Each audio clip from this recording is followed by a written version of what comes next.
Hello friends, मैं आपका दोस्त आर के सिंह और आप देख रहे हैं आर के Singh academy.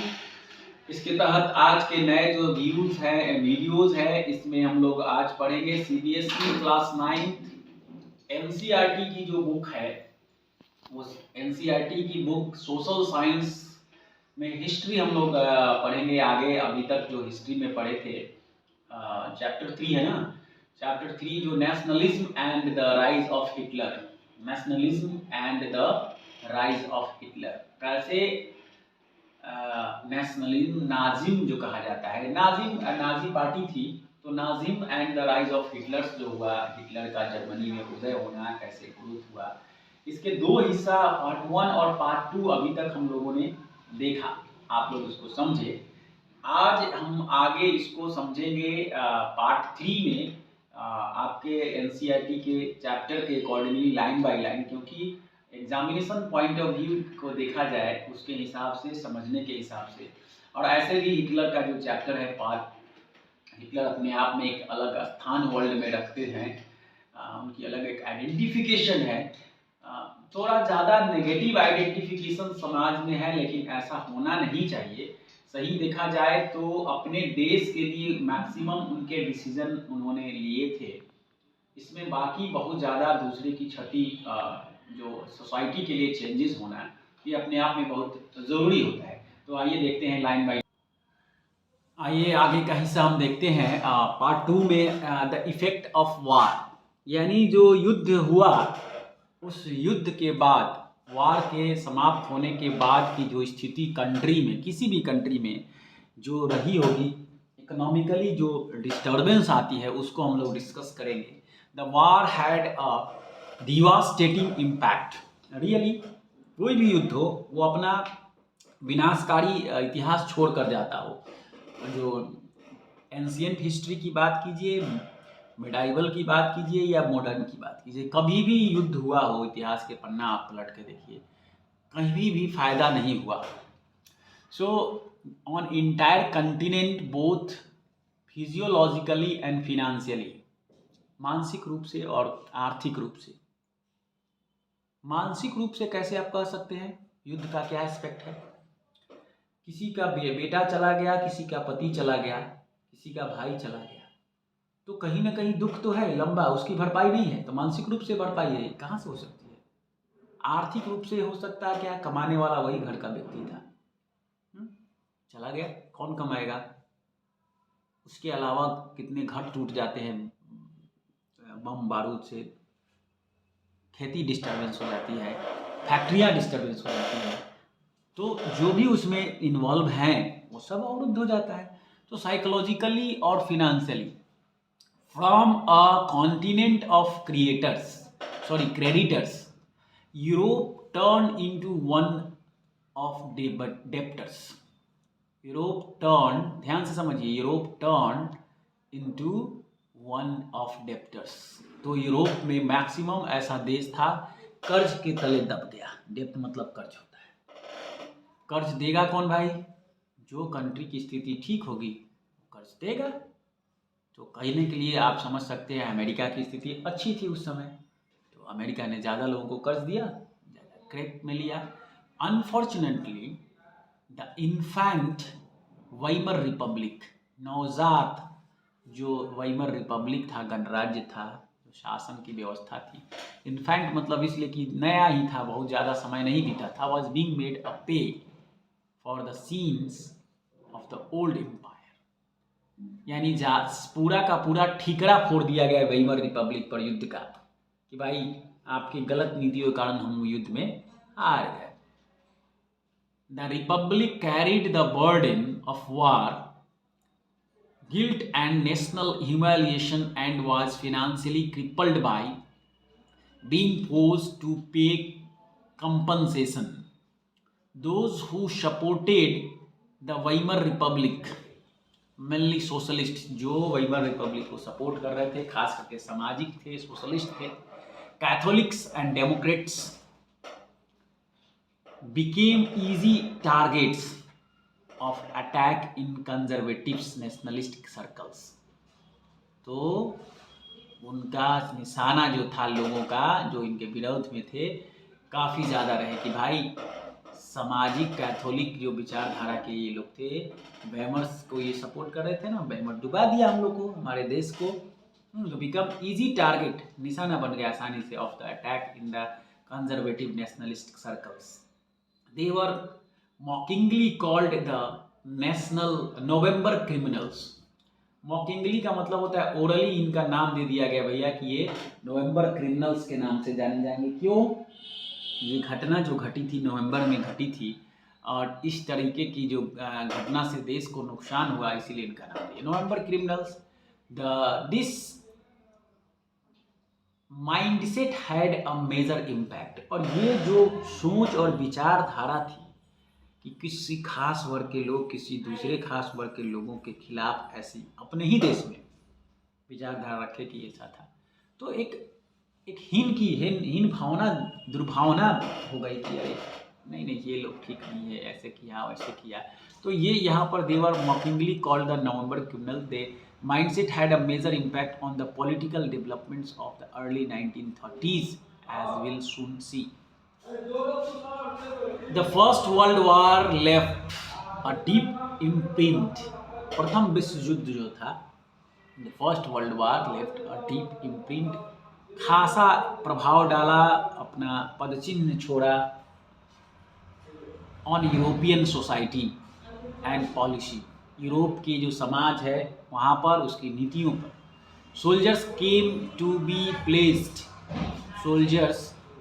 B placed above civilians.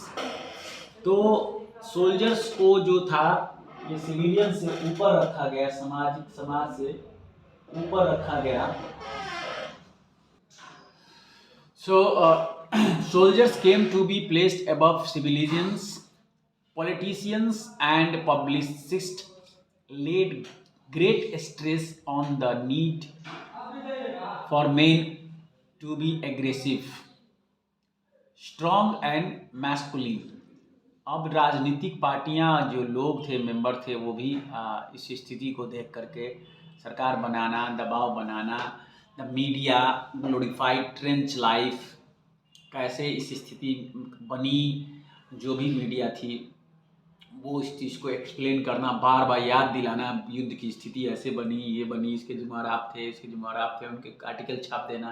तो ये सब चीज़ बड़ा भयावह था। जो चीज़ें द ट्रुथ, जो सच्चाई थी, how ever was the soldiers lived miserable life in the these trenches. यानी सच्चाई यही थी कि जो सैनिक थे उनकी जीवन स्तर काफ़ी खराब हो गई थी। आप कहोगे कि सर खराब क्या हो गई थी? तो मान लीजिए किसी का हड्डी टूट गया है, किसी का पैर काटना पड़ा, किसी को हाथ काटना पड़े हैं युद्ध के बाद, तो मैक्सिमम बम बारूद गोले से ऐसा तो स्थिति आ ही जाता है, नहीं कटेगा तो जिंदा नहीं रह पाएंगे, पॉइजनस हो जाएगा, फैल जाएगा पूरे शरीर में। तो मैक्सिमम सैनिक की ये स्थिति होगी, trapped with rats feeding on corpses. तो they faced poisonous gas and enemy shelling and witnessed their ranks reduce rapidly. They faced poisonous gas. ये स्थिति इन लोगों ने फेस किया युद्ध में, बहुत उनको परेशानियां झेलनी पड़ी। Aggressive war propaganda and national honour occupied. Aggressive वार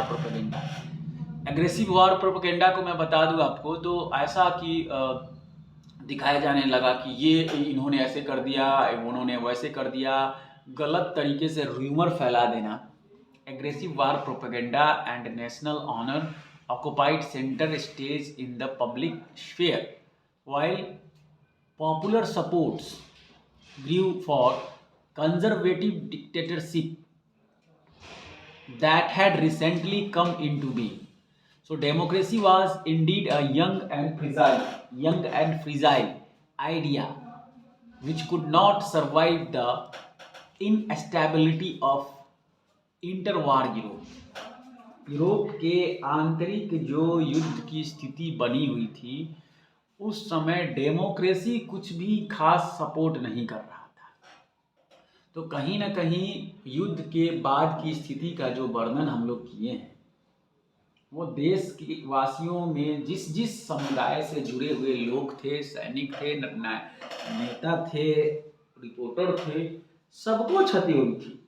थे तो इंसान ही, काम कुछ भी कीजिए, बम थोड़े पहचानता है कि हम नेता पर गिर रहे हैं कि सेना पर गिर रहे हैं अगर आप हैं उस एरिया में का उपाय है तो ये स्थिति बनी हुई थी। इसके बाद का पॉइंट हम लोग देखेंगे political radicalism and economic crisis. Political radicalism, राजनीतिक जो एक रेडिकल सोच थी और आर्थिक जो क्राइसिस हुई। The birth of the Weimar Republic coincided with the revolutionary uprising of the Spartacist league. Spartacist league का मतलब समझ लीजिए यहाँ पर कि अलग सोच रखने वाला कि नहीं भाई ये लोग हम लोगों ने देश को बहुत गलत क्षति पहुंचाया है और इस वाइमर रिपब्लिक के कारण ऐसा हुआ है, इनको इनके साथ हम लोग नहीं रहेंगे, इनको सपोर्ट कभी नहीं करेंगे। राजनीति में भी अगर ये आते हैं, किस में भी आते हैं, दोबारा शासन में ये नहीं आनी चाहिए। युद्ध के मेन गुनाहगार यही है। तो एक सेपरिस्ट बन गया league on the pattern of Bolshevik revolution in Russia. और ये सेपरेशन जो यूरोप में फैला उसका जो इफेक्ट था वो रसिया पर भी हुआ। हाँ, बोल्शेविक रिवॉल्यूशन इन रसिया, तो एक बोल्शेविक क्रांति हुई Russia. Soviets of workers and sailors were established. Soviet रूस की बात हो रही है। सोवियत रूस के जो कामगार थे, जो मजदूर थे, फैक्ट्री में काम करने वाले, वर एस्टैब्लिश्ड। अब ये देखिए स्थिति, यहाँ पर जो मीटिंग हो रही है, इतने सारे लोग भीड़ हैं। This is rally organised by the radical group known as the Spartacist league in the winter 1919 to 1918 1918-19 की बात है। यानी फर्स्ट वर्ल्ड वार स्टार्ट हुआ था 1914 में, 1914 में, एंड समाप्त हुआ था 1918 में। 4 साल तक चला था। युद्ध अंत के ही स्थिति में जो थी उसमें ही ये बताया जा रहा है the stress of the Berlin were taken over by the people, political demonstrations became common in many cities. बहुत सारे शहरों में the political atmosphere in Berlin was charged. Germany की कैपिटल है बर्लिन, राजधानी है, तो राजनीतिक तरीके से लोगों में काफ़ी बदलाव, चेंजेस आने लगे विथ डिमांड्स, मांग के साथ, फॉर सोवियत स्टाइल्ड गवर्नेंस। यानी जो बगल में रूस है उसका जो स्टाइल है सरकार का, उसी स्टाइल में सरकार बने। Those opposed to these such as socialist, Democrats and Catholics इसके खिलाफ हो गए, क्योंकि यही 3 थे जो वाइमर रिपब्लिक के सपोर्टर में थे ये लोग। तो ये कहे कि नहीं, ये तो बर्बाद कर दिया है, ऐसी विचारधारा नहीं चाहिए हमें। हाँ, met in Weimar to give shape to the democratic republic. The Weimar republic crushes the uprising with the help of a war veterans organizations called Free Crops. The Weimar Republic crushes the uprising with the help of war. लोगों को बताया गया कि भाई Weimar Republic ने लोगों को काफ़ी नुकसान पहुंचाया है। War veterans organisation called free corps, the anguished Spartacist later found the communist party of Germany. देखिए यहाँ पर 2 वर्ड है, कीवर्ड है, उसको भी साथ साथ समझते चलिए। एक है डिप्लीट। डेप्लीट का मतलब होता है रिड्यूस, एम्प्टी आउट, पूरी तरीके से खाली हो जाना। खाली के सेंस में आप कह सकते हैं कि आपके पास पैसा नहीं, एकदम दिवालिया घोषित हो गया, या किसान है तो आपके पास अनाज नहीं है, पूरी तरह से खाली हो गए। रिपेरेशन मतलब होता है makeup for a wrong done, makeup for a wrong done, कुछ ऐसा किया गया है जो गलती है, ये सही नहीं है, उसको रिपेरेशन कहा जाता है। अब मैं बता दूं, यहाँ पर हम लोग चल रहे थे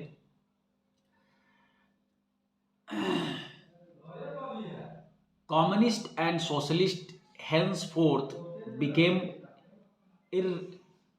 irresponsible enemies and could not make common cause against Hitler. यहाँ से आप हिटलर का नाम आने लगा, आप समझिए। आप कम्युनिस्ट एंड सोशलिस्ट दो विचारधारा बना जर्मनी में। कम्युनिस्ट विचारधारा जो पनपा, स्टार्टअप हुआ, जन्म हुआ, वो रसिया से हुआ। सोवियत विचारधारा, बगल का कंट्री है तो उसके इफेक्ट आए। और सोशलिस्ट तो पहले से विचारधारा था ही, जो वाइमर्स रिपब्लिक की हम लोग बात कर रहे हैं। हेंसफोर्थ बिकम इरकॉन्साइबल एनिमीज, आपस में। इरकॉन्साइबल का मतलब होता है प्रतिद्वंदी, एक दूसरे का दुश्मन। And could not make common cause against. अब देखिए, एक ही देश में रहना है, लेकिन इस तरह से आपस में प्रतिद्वंदी बन जाएं तो नई डेवलपमेंट की रूपरेखा बनाना हो, और युद्ध की स्थिति थी, खत्म हुई है, उसके बाद स्थिति बहुत खराब है।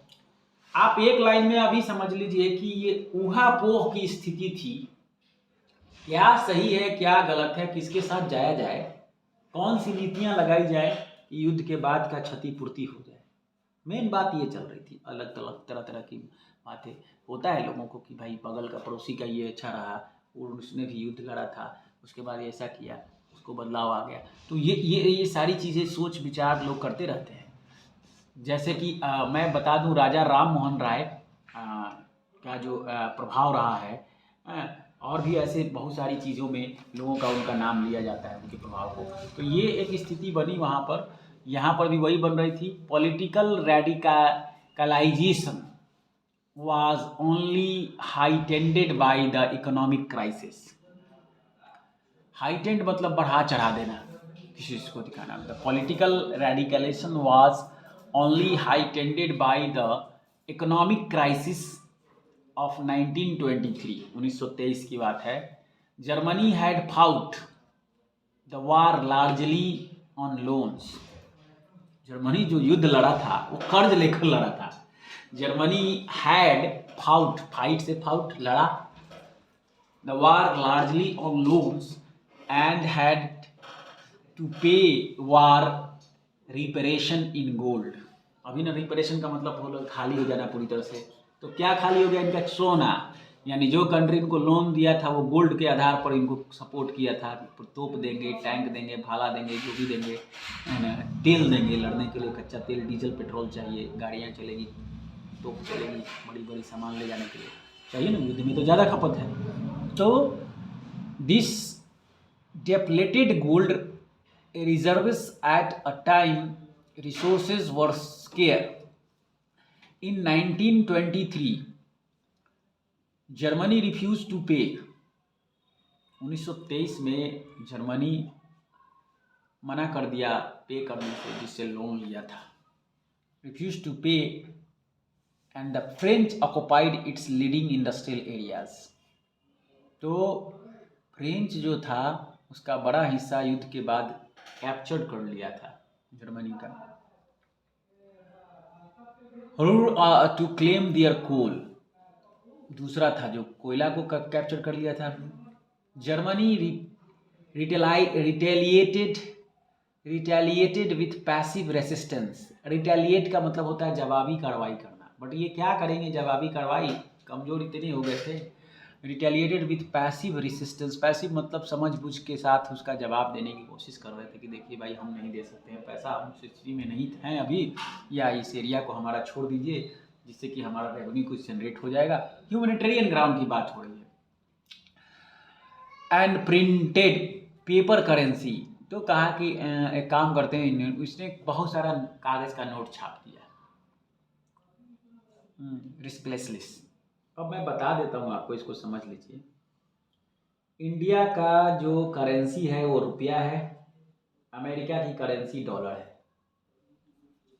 1 रुपया इंडिया का 1 डॉलर अमेरिका का 75 रुपये के बराबर है।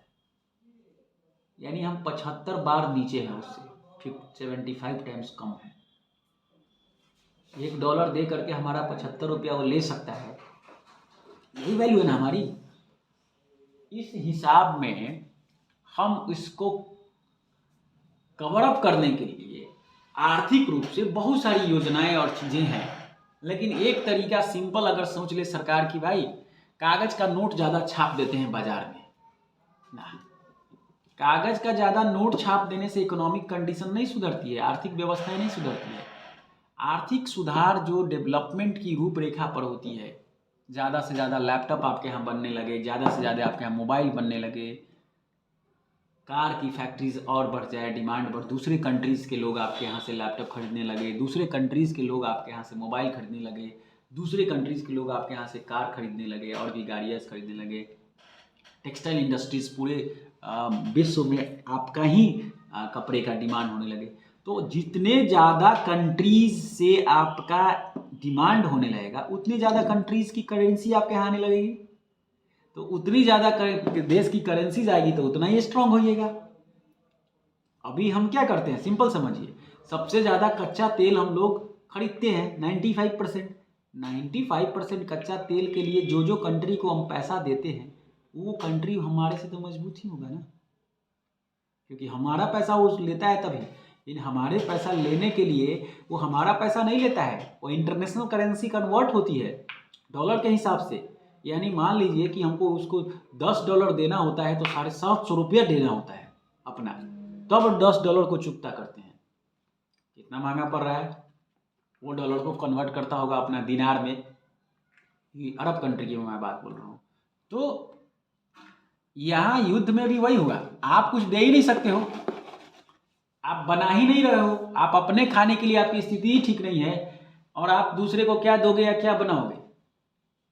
तो उस स्थिति में आप बैंकरप्ट हो, कितना भी कागज छाप दो, कागज छाप देने से कागज इतना सारा एक बोरा लेकर करके जाओ बाजार में, गोला में, और बाजार में जो है ना सब्जी का है ही नहीं, तो इतना इतना भी कागज लेके जाइएगा गोला में, कोई फर्क पड़ता है कि आपको सब्जी कोई पैदा कर देगा, इतना ही लिमिटेड सब्जी है। और वो सब्जी मान लीजिए कि गोभी लेना है आपको और 10 गोभी बचा हुआ है, लेने वाले 100 लोग हैं, तो कहेगा कि ये भैया हम 5 लाख रुपया देंगे एक गोभी का,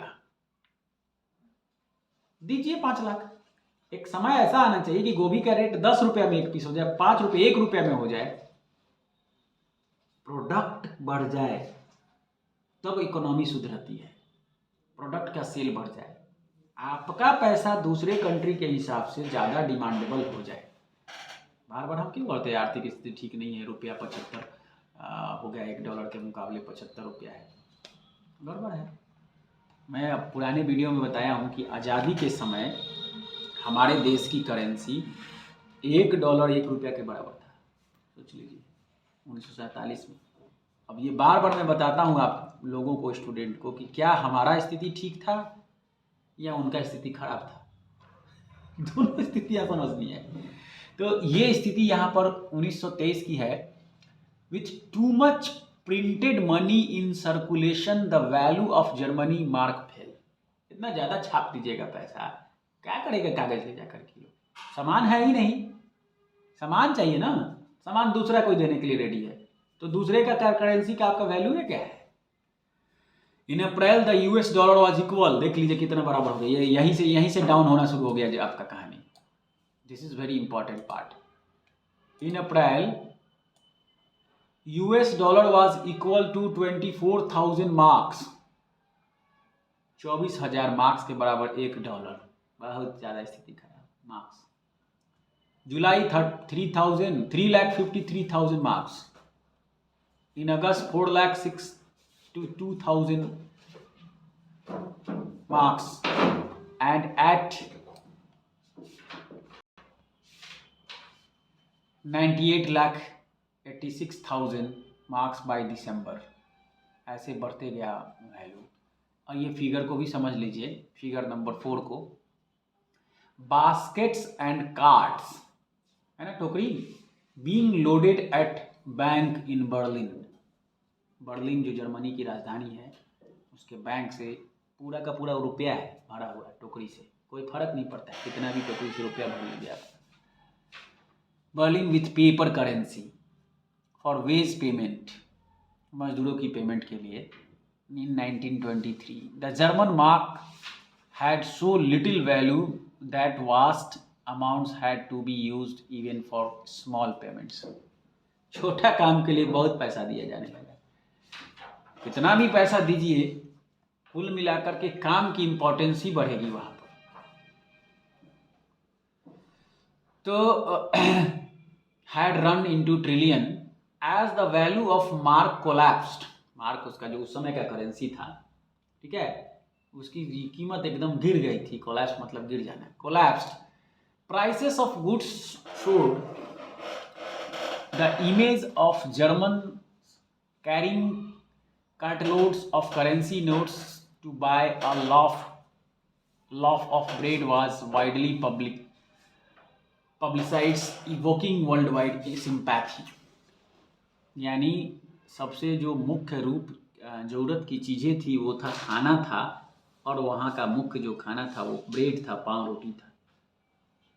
अब ब्रेड बनाना सही हो कि रुपया छापना सही।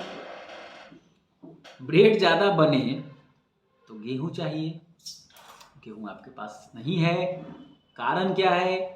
कई साल तक खेती नहीं हुई क्योंकि सभी लोग चल गए लड़ने के लिए। 4 साल तक लड़ाइयाँ ही लड़े आप, 14 से 18 तक। खेती क्या किया? स्टॉक वाला जो चीज़ था वही खाते रहे। तो eventually this crisis came to be known as hyper inflation.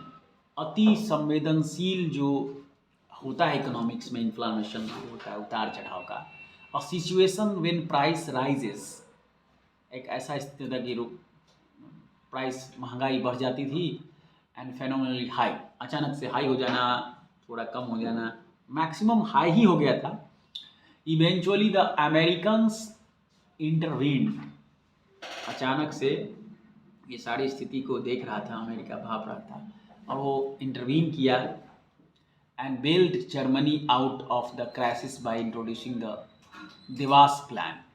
तो सही पूछिए तो यहाँ अभी नहीं बता रहा है आपको, अमेरिका ने ही मदद किया था जर्मनी को पैसे से, युद्ध में हरा करके पैसे से मदद करने।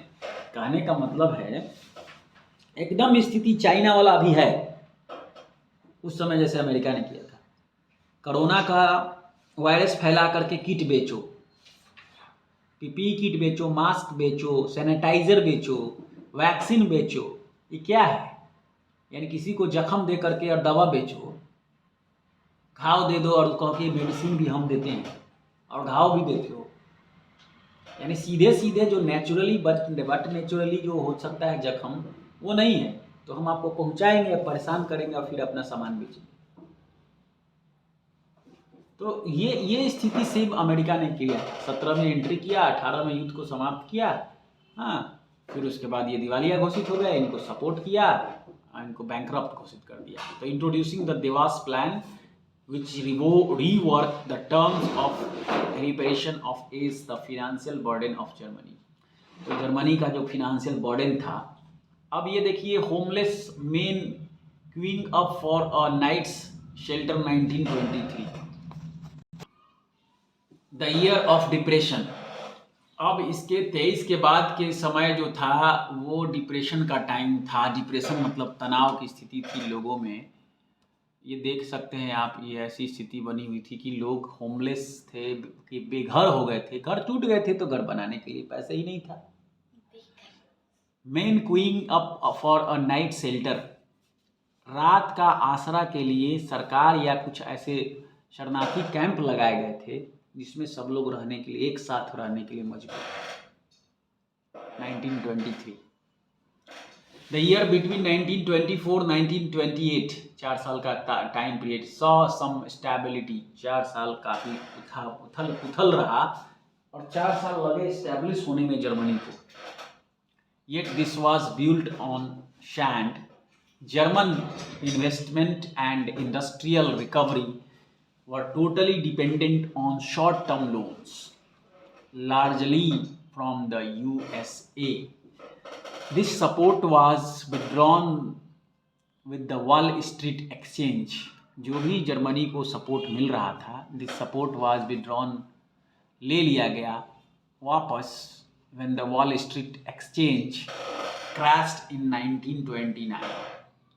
वॉल स्ट्रीट जो है वो अमेरिका का जो ये है, जो शेयर बाज़ार जो कहा जाता है, अभी भी है, तो उसका जो क्रैश हो जाना, डाउन हो जाना, गिर जाना युद्ध के कारण, वो अपना जो सपोर्ट कर रहा था। जैसे मैं बता दूं, अभी हमारे देश की राइट नाउ अभी मैं वीडियो बना रहा हूं, तो आज का स्थिति मैं बता दूं, मार्केट का स्थिति अभी डाउन चल रहा है।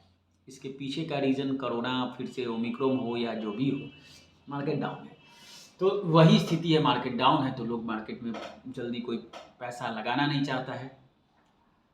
Fearing a fall in price, people made frantic effort to sell their shares. ये वहीं से है। Fearing a fall in price, share की प्राइस का गिरना। People made frantic efforts, लोग जल्दी जल्दी डरने लगे कि अब जो है इसके भी नीचे अगर चला गया तो कुछ भी नहीं मिलेगा मेरा value.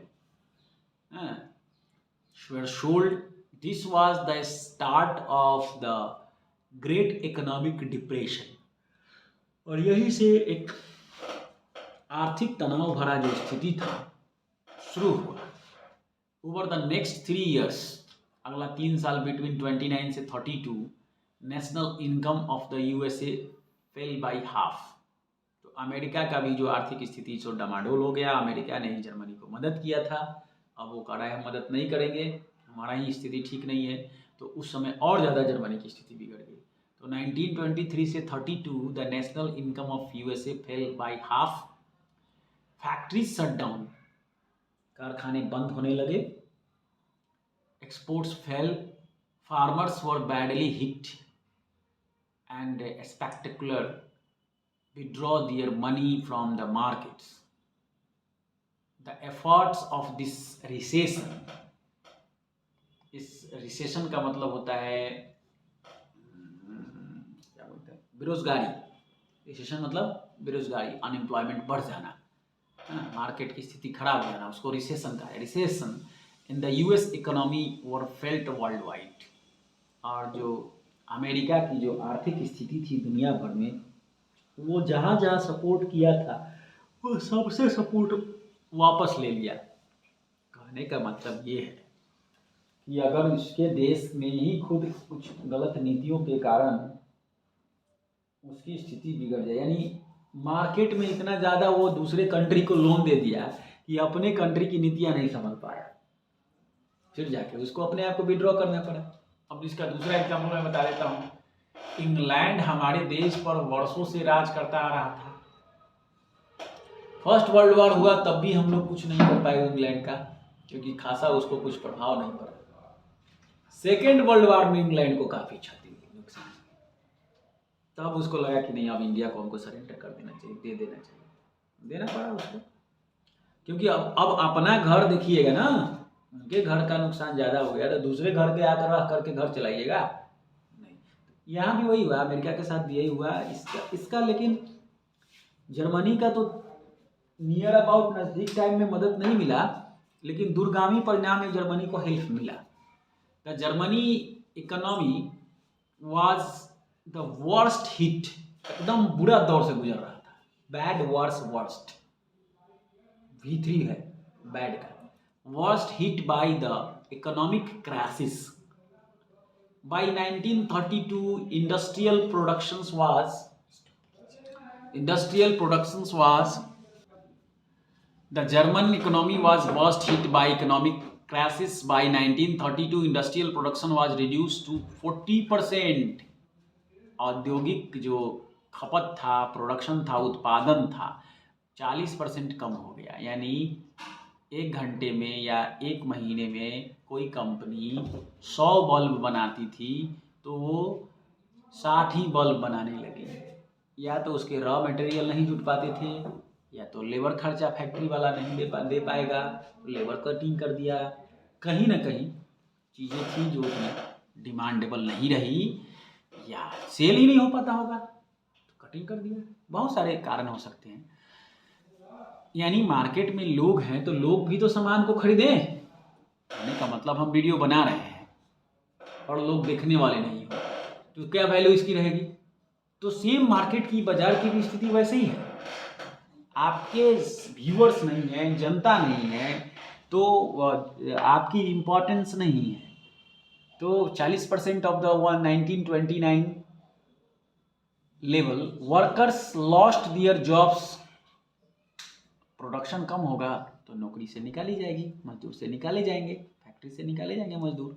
Workers lost their jobs और वर पेड रिड्यूस्ड वेजेस, जो बचे थे उनका जो मजदूरी था वो कट कर दिया गया। एकदम अभी कोविड-19 को समझ लीजिए। कोविड-19 में क्या हुआ, लोग घर से बाहर नहीं निकले, युद्ध की ही स्थिति बना दिया गया था। फैक्ट्रियां बंद पड़ी थी, लोग डर रहे थे फैक्ट्री चलेगी कैसे, फैक्ट्री बंद है तो काम में नहीं है तो पैसे नहीं दिए जा रहे थे। फैक्ट्री ओनर कह रहा है कि हमारा प्रोडक्शन नहीं हो रहा है तो हमारा सामान नहीं बिक रहा है, सामान नहीं बिक रहा है तो हमारे पास पैसे नहीं आ रहे, तो हम आपको बैठा के पैसे कैसे देंगे, सामान हमारा बिकेगा तो हम देंगे। अब रह गई भाई कुछ रीजनेबल कस्टमर या एम्प्लॉय थे, उनको 10% 20% जीने खाने के लिए 30% 40% इस आशा में दिया जा रहा था कि कहीं ना कहीं कोरोना खत्म होगी, उसके बाद जो हमारे मेन जो वर्कर्स हैं जो इमीडिएट हमको छोड़ कर ना जाए, जब हमें ज़रूरत पड़ेगी फैक्ट्री को रीस्टार्ट करने के लिए। और ऐसा हुआ इंडिया में, हर देश के हर मुल्क में कोविड-19 के कारण फिर से एक लाइफ, अभी फिर से देखिए वो स्थिति स्लोली चेंज होने जा रहा है धीरे धीरे इधर उधर। तो कहीं ना कहीं कोविड-19 भी एक युद्ध की ही स्थिति बनी हुई है, ये युद्ध से भी भारी है। ये युद्ध में नुकसान का तो भरपाई है, इसका तो ऐसा नुकसान है, एकदम शटडाउन है और सबसे ज़्यादा साइकोलॉजिकल इफेक्ट है। यानी समझ लीजिए कि आपके पास सब कुछ है, आपके पास ऊर्जा है, एनर्जी है, टाइम है, आप कुछ कर नहीं सकते हैं। आप स्कूल नहीं जा सकते तो पढ़ नहीं सकते हैं, फैक्ट्री नहीं जाएंगे तो उत्पादन नहीं होगा, ऑफिस नहीं जाएंगे, कितनी चीज़ें ऑनलाइन होगी, लेकिन जो फिजिकल वर्क है, किसान खेत में जाएगा नहीं, किसान को खाद खरीदने दुकान में जाना है, खाद वाला कह रहा है हम नहीं बेचेंगे खाद का, क्यों, क्योंकि फैक्ट्री में खाद बन नहीं रहा है, तो खाद बन नहीं रहा तो लोडिंग नहीं हो रहा है तो आ नहीं रहा, कैसे होगा, खेती होगी जैसे तैसे होगी, भगवान बड़ों से जितना हो जाएगी, अनाज नहीं मिलेगा। सब कनेक्शन है, सारा लोगों से कनेक्शन है। वैसे ही workers lost their jobs were paid reduced wages, the number of unemployed touched an unprecedented 6 million.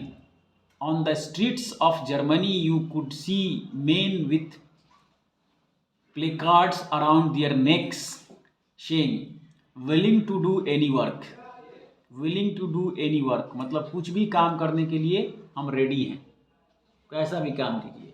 ये स्थिति खराब हो गई थी। willing to do any work. Unemployed youth, बेरोजगार जो नौजवान थे, played cards और simply sat at street corners, ताश के पत्ती खेलते थे, काम नहीं उनके पास ना, या स्ट्रीट के किनारे, रोड के किनारे बैठे रहते थे दिन पास करना टाइम, और desperately cued up at local employment exchange, या जो भी एम्प्लॉयमेंट एक्सचेंज होता है जहाँ पर रजिस्ट्रेशन कराया जाता है जॉब के लिए, वहाँ पर भीड़ लगी हुई है कि कब हमारा नंबर आ जाए, कि कहीं से इंटरव्यू हो जाए, हमें नौकरी मिल जाए।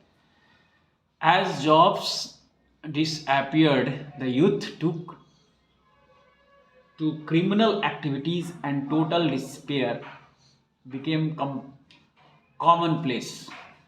तो जो इस युद्ध की स्थिति बनी, the economic crisis created deep anxieties, the economic crisis created deep anxieties, बहुत ज़्यादा लोगों में गुस्सा हो गया, एंड फियर्स इन पीपल, लोगों में डर भी हुआ। The middle classes specially salaried employees, जो सैलरी पर आधारित एम्प्लॉयज़ हैं, एंड पेंशनर्स जो थे जिसको पेंशन मिलता था, saw their saving diminishing when the currency lost its value। Small businessman, छोटे छोटे जो बिजनेसमैन हैं, the self employed and retailers suffered as their works of the small businessmen, the self-employed and retailers suffered as their Wall Street exchange क्या है? The name of world's biggest stock exchange located in USA. दुनिया का सबसे बड़ा stock exchange है। जैसे इसको समझने के लिए अपने देश का बीएमसी है, बॉम्बे स्टॉक एक्सचेंज, बीएसई, ठीक है, बॉम्बे स्टॉक एक्सचेंज। हमारा जो फिनेंशियल कैपिटल है इंडिया का, वो मुंबई को कहा जाता है फिनेंशियल कैपिटल, मतलब जो वित्तीय व्यवस्थाएं सारा कुछ जो है सब वहाँ पर है। तो ये फिगर देखिए यहाँ पर दिखा रहा है कि स्लीपिंग इन द लाइन, कैसे लोग सो रहे हैं ये लाइन में during the great depression.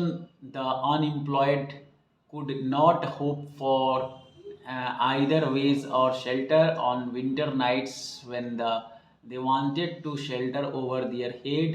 They had to pay to sleep their like this. Business got ruined. Business got ruined. These sections of society were filled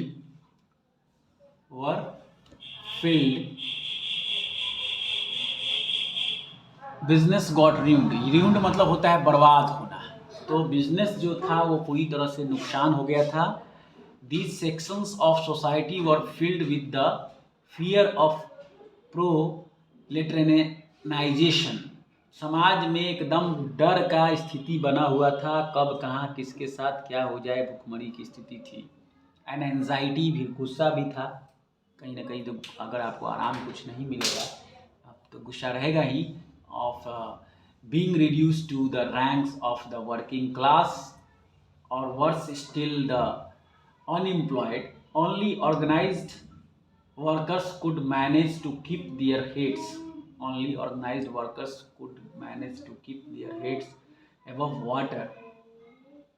But unemployment weakened their bargaining power. Big business was in crisis. बड़े बड़े जो व्यवसाय था वो डूबने के कगार पर था। इसके स्थिति से लोगों की नौकरियां जा रही थी, और नौकरियां जाना, लोगों के पैसे नहीं रहना, पैसे नहीं रहेंगे तो खाना कैसे खरीदेंगे, ये सब का सब कारण था युद्ध, सबके सब कारण था युद्ध। The large mass peasantry was affected in the sharp fall in agricultural prices and women unable to fill their children's stomach. महिलाएं अपने बच्चों का पेट भी नहीं भर पा रही थी पूरी तरह से, स्थिति ही ऐसी थी। मैंने आपको बोला खेती ही नहीं हुआ 4 साल से, क्या कीजिएगा, अनाज कहाँ से लाइएगा? एकदम कोटा सिस्टम में थोड़ा थोड़ा मिलेगा, कितना भी आपके पास पैसा छप जाए, सामान तो होना चाहिए। Filled with the sense of deep despair. Politically too, the Weimar Republic was fragile. राजनीतिक रूप से अब वेइमर रिपब्लिक पूरी तरह से क्षणभंगुर हो गया था, बर्बाद हो गया था। The Weimar constitutions had some inherent defect. बहुत सारी इसमें खामियां निकाली गई, which made it unstable and vulnerable to dictatorship.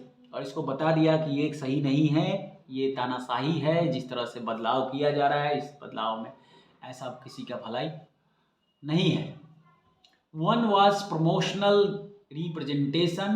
This made achieving a majority by any one party a near impossible task, leading to a rule by coalitions. Another defect was Article 48. Which gave the president the power to impose emergency, suspend civil rights and rule by decree. Within its short life, एक छोटे time period में देखा जाए, the Weimar Republic saw 20 different cabinets lasting on an average 239 days. तो जो सरकार बनाया था युद्ध के बाद 239 दिन एक साल भी नहीं होना, 365 डेज का एक साल होता है। तो 2,4,3,8,9 days and liberal use of Article 48, yet the crisis could not be managed.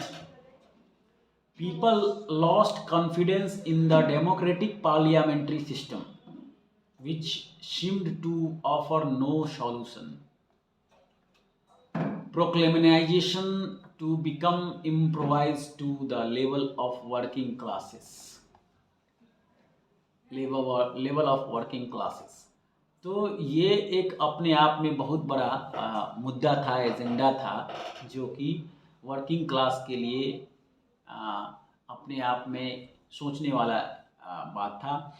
अब हम लोग आगे पढ़ेंगे नेक्स्ट डे, या हिटलर्स राइज टू पावर। तो हिटलर्स राइज टू पावर्स के साथ हम लोग ये स्टार्ट करेंगे, जो नेक्स्ट पार्ट होगा हमारा। यानी आज जितना हम लोगों ने पढ़ा, उम्मीद है कि जो अभी तक आपको समझ में आया होगा। और जो मेन पोर्शन है, अब इस चैप्टर जिस व्यक्ति के नाम से, जिस शासक के नाम से जाना जाता है ये चैप्टर हिटलर, उसका अभी उद्भव होने जा रहा है। तो आप नेक्स्ट में इसको हम लोग कंक्लूड करेंगे, इसको समझेंगे। अभी काफ़ी चैप्टर इसका बचा हुआ है, काफ़ी लॉन्ग चैप्टर है, काफ़ी कुछ सीखने के लिए आपको मिलेगा exam point of view he, knowledge point of view. तो होप सो आपको ज़रूर समझ में आया होगा। So thank you and have a nice day.